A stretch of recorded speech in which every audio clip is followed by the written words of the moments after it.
over the last 20 years, we've brought the Broad's flood defences up to a good standard. We've committed a lot of time and effort in doing that, so they are in as good a shape as they can be now.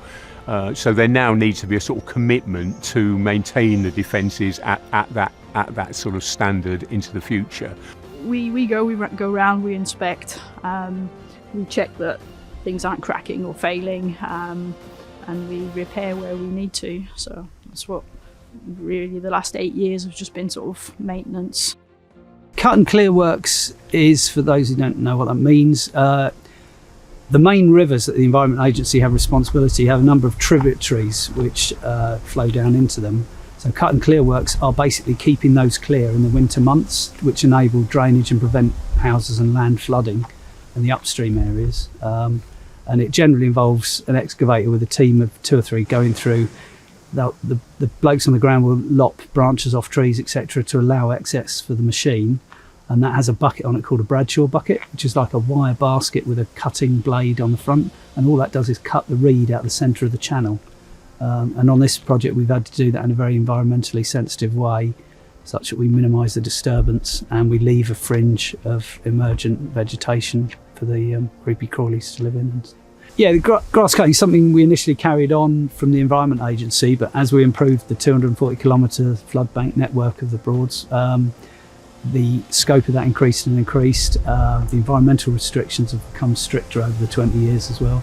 And unusually for a large civil engineering contractor, Brown Nuttall have actually bought their own mini tractors called reforms, and we've also, a bit of innovation for you, we've used a tracked grass cutting machine called a tool track, which cuts the horizontal area of land called a folding behind the flood banks, which is quite key for when the designers do their annual inspections.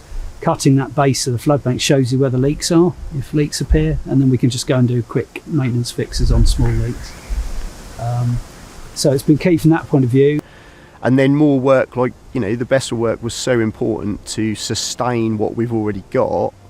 But, going forward, there's going to be, adaptations needed, sea level rises and all that. So the Broads will become a different place in the future. But I think we can take full advantage of its benefits for wildlife and for people. I think it looks a lot better now with the flood defence in place. It is a very low-lying area, and there is a sea level rise predicted, although we're not sure what that will be.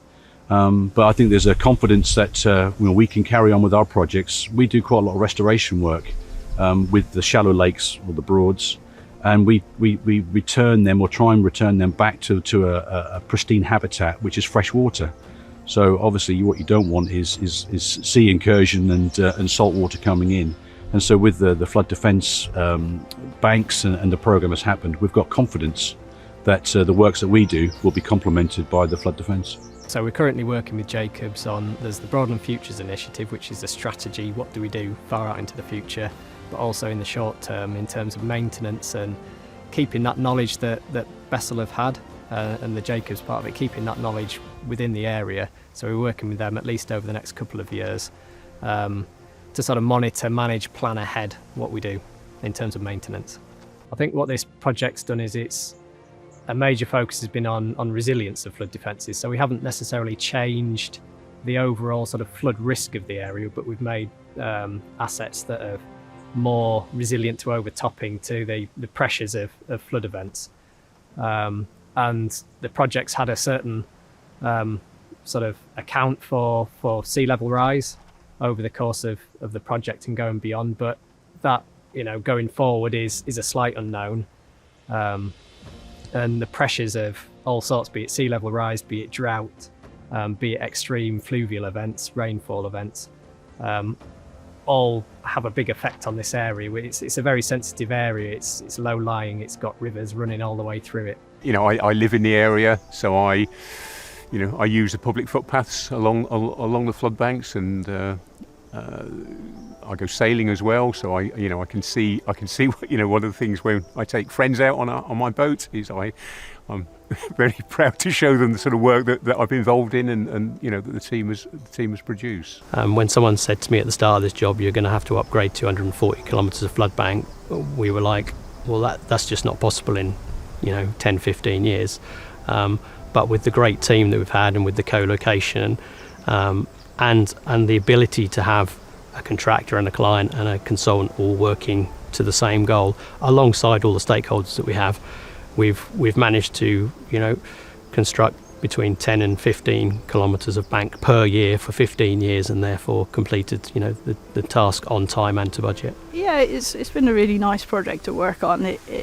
You feel quite possessive about your banks, sort of you go out and you sort of take care of them. You get a little bit upset if people do something wrong with them, and we sort of take great pride in looking after the banks and making sure that they're as they need to be. I think it looks really great now. We've spent 20 years improving all the flood defences on the Waveney, the Yare, the Bure, the Ant, and I think we've left a good legacy really for the future. I brought my parents down here and I said, I built this bank.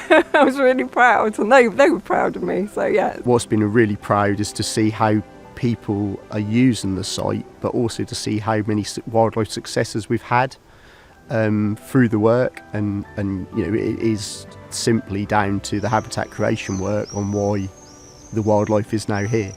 The fact that you can look around and not clearly see the work that has been done is a good thing in this environment. It's been very in keeping. It's worked with the environment that we're in.